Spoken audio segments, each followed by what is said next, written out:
Are My Sunshine is in production from the latter part of 2018. Two of the stars of the film, a love story set over several decades. We have Jack Knight and Steve Salt. Hello. Hello.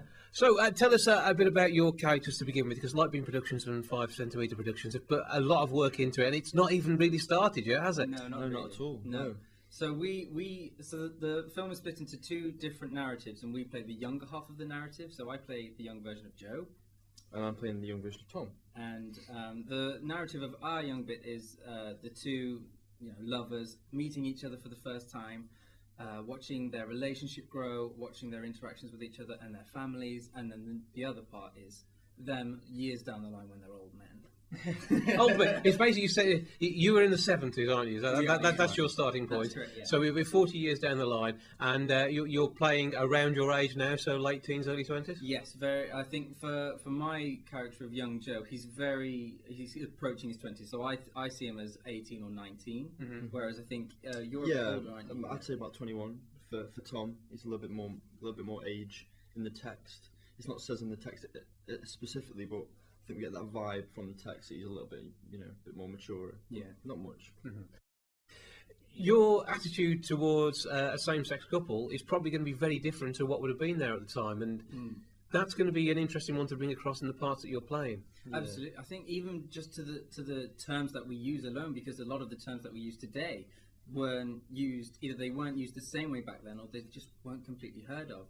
So I think for us it's learning a whole, I suppose, different way of living, because essentially that's what it was compared to now. Yeah. So I think that's going to be quite a bit of a challenge. Yeah, it's the crux of the story, the then and the now, where we are, and immersing ourselves into that time is so crucial to get the landscape of the story, to get those two worlds jumping in and out throughout the course of the production. So I think, it is very key, and getting knowledge from that time is so important. Doing the research, getting ourselves into that mindset, it's really crucial. And one of the straplines to the film is "Love Is Love." That's on some of the promotional material that's out there already. And from looking back to that time, you're in an era when homosexual acts were only legalised within the last decade. Your age of consent. I mean, you're 21. And in this story, and 21 was the age of consent back then. You weren't considered to be an adult and able to take part in however you wanted to use your body in that way at that time. And it's a very different world. So, it is. How do you think that you were going to cope with living in that time? Do you think, because you've got immersed in it, how do you think that it will affect you psychologically, just thinking of things very differently to how you would now? I think it's fun. I don't think you have to look at it from you have to take yourself away from it, remove yourself from it emotionally, and just tackle it as a great project to get into that style and that time, and sort of feed off what that style's giving you. I think the stakes, like you said, the stakes at that time are so rife, to be in the position that we are, and to connect as we are connected throughout the play. The stakes are so high. So when they do see them in the public setting, it's such a huge event for them to do that. And then those private moments they have when the doors are closed and nobody can see, those intimate moments are so special because of the stakes that are surrounding the world that they're in. If, say, a meteor was heading to Earth and it was going to wipe us out, and all we had was a day left, what would you do? Well, I'd want to spend it with you, wouldn't I? Well, for Joe, he has all his family pressures. I mean, you'll talk about it, but that really does invest into this sort of stakes that we're living in. Personally, for Tom, he doesn't have that kind of. He doesn't have that. He has that free spirit, this wildness, this kind of live life. Doesn't matter what they think. Let's live life. Sort of ahead of his time mentality.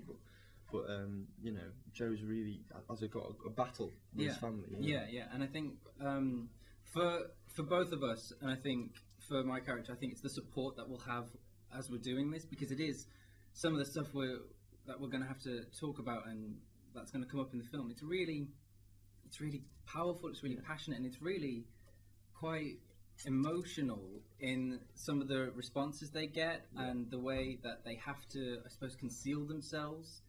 And I think for us, it's about having the support to know that it's a character. We have progressed since then, and I think that's one of the great things about this film is that we get to see what things were like back then. But then, of course, when we flash forward to today, we also get to see a sort of, I suppose, a bit of celebration of the progress we've made and the acceptances we've made. But even then, it's not a perfect world, certainly a long way from it now. There is still, it's not as easy to express love between two people of the same sex in public, the same as two people of the opposite genders would be able to. And that's going to be interesting seeing your older counterparts in the film taking that on.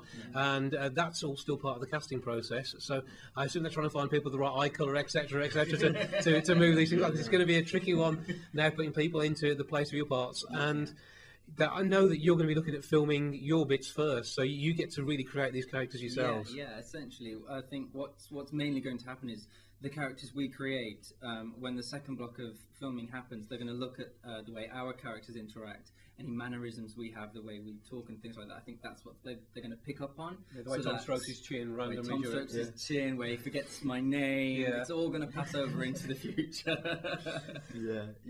And I think it's a really exciting project for those actors who are going to be doing that to sort of extract from another actor's perspective. But it's also, I think we're going to get an opportunity to meet with them as well and talk, and so it isn't just a one-way street. That there's a dialogue between the two generations of what they see the character working at, which should be exciting. Two actors working on it on what the one text is quite exciting. Yeah.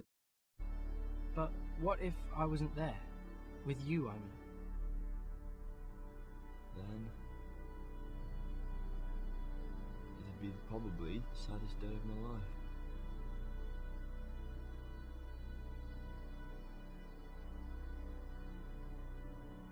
Hey, Luke. It's just about starting. It is a love story. It's about love, and it's about seeing that human interaction.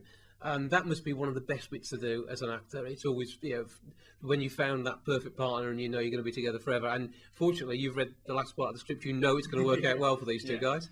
Yeah, I think that, I suppose we are safe in the knowledge that we have the benefit of knowing that they do make it, they do stay together, and they have a nice, happy life together. But I think a lot of it's very close to home for me, because it's very similar to my upbringing, in that I had hesitancies about forming relationships with partners, about them meeting my family, about revealing to my friends and things like this. So I think a lot of what I put into the character is about my own experiences as a gay person. So I hope that is really beneficial to it. Really living somebody else's life through your own experiences and seeing what those changes are. Yeah, I suppose, yeah. Trying to build on the knowledge and the experience that I've gained to hopefully give them a bit of comfort in the character, I suppose. Well, it'll be interesting to see how this all comes together. Have a great fun with it. Good luck with it all as well. If people want to find out more, where can they go to? Well, we're on Facebook and Twitter. You can find us at You Are My Sunshine for both those titles, or you can visit lightbeamproductions.co.uk for information. And there will be a crowdfunder coming along a little bit later on, so keep checking all the social media for that. And it's going to be a great chance to tell a fantastic story about two likeable characters, and it should be great to see that on screen. So for now, Jack Knight, see you soon. Thank you for joining us. Cheers, Jason.